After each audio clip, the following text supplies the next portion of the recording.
टिकणा लाहे सुख न सुता कॾहिं ओसीअड़ो आहे खाउरनि खे पंध जो।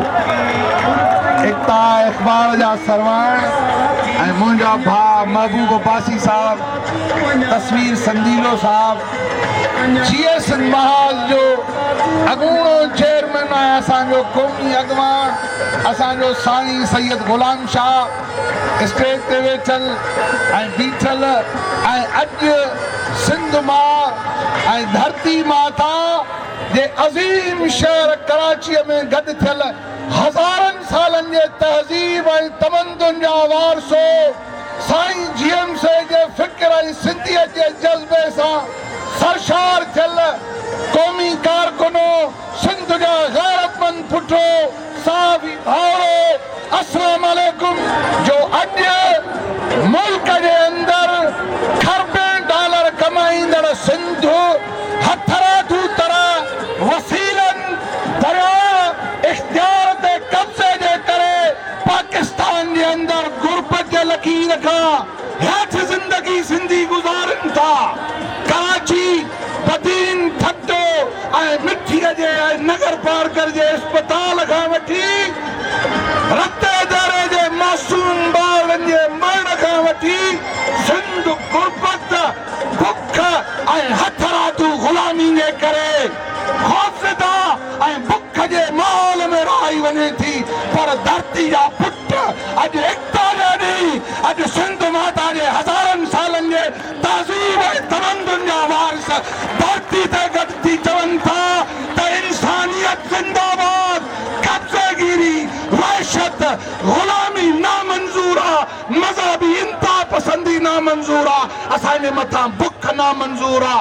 हिन हज़ारनि दर्दनि जे बावजूद तव्हांजे चेहरनि ते मुस्कुराहट आहे, तव्हांजे मथे ते टोपी आहे, तव्हांजे कुल्हनि ते अजरक आहे। तव्हांजूं न्याणियूं ऐं भेणूं हिन जाइ ते बि चवनि था त असां पुरअमन आहियूं, हीउ हज़ारनि सालनि जो वतन आहे, हिते गैर मुल्की धारे ऐं कब्ज़े जी गुंजाइश नाहे। हिते मुल्ला, मुनाइयत, मज़हबी तंग नज़री, दहशतगर्दी जी इजाज़त नाहे। असां आदम कदू वॻे हुआसीं, आदम सादा जाया बेटाई उन तसलसल जो वर्जाउ कंदे चयो हो, इहो वर्जाउ हो भिटाईअ जो जेको अल्लामा इक़बाल जो न हो, जेको मौलाना महदूदी जो न हो। भिटाई चयो हो त अलस्तु बिरब्बिकुम जॾहिं कनि पियो, जॾहिं अल्लाह चयो त मां तव्हांजो रब हो, तॾहिं असांजे रूहनि जवाब ॾिनो हो त कालू भला कल्ब सिंह, तॾहिं तित चयो हा तूं असांजो रब आहे। तई वेल कयो वचन वेड़ी चंद सां, असांजे वेड़ी चंद सां, असांजे वतन सां, पंहिंजे तारीख़ ऐं तमदुन सां, इंसानी इत्तेहाद ऐं बका ऐं सलामतीअ सां असांजो वास्तो आहे। सैयद साईं GM सैयद जी अदम तशद्दुद जी सियासत, साईं GM सैयद जी सिंध परस्ती जी सियासत, साईं GM सैयद जी आलमी इंसानियत जे इत्तेहाद जी सियासत जे ज़रिए सिंध तरक्की करे सघे थी। ॾखिण एशिया में दाइमी अमन थी सघे थो, दुनिया अमन ऐं इत्तेहाद सां रही सघे थी।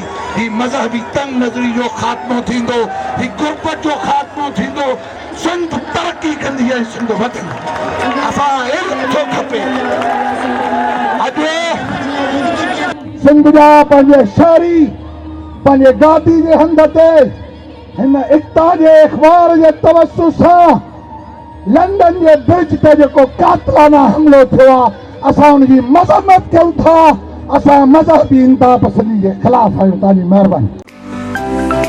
To watch more videos, please subscribe to our YouTube channel and click the bell icon.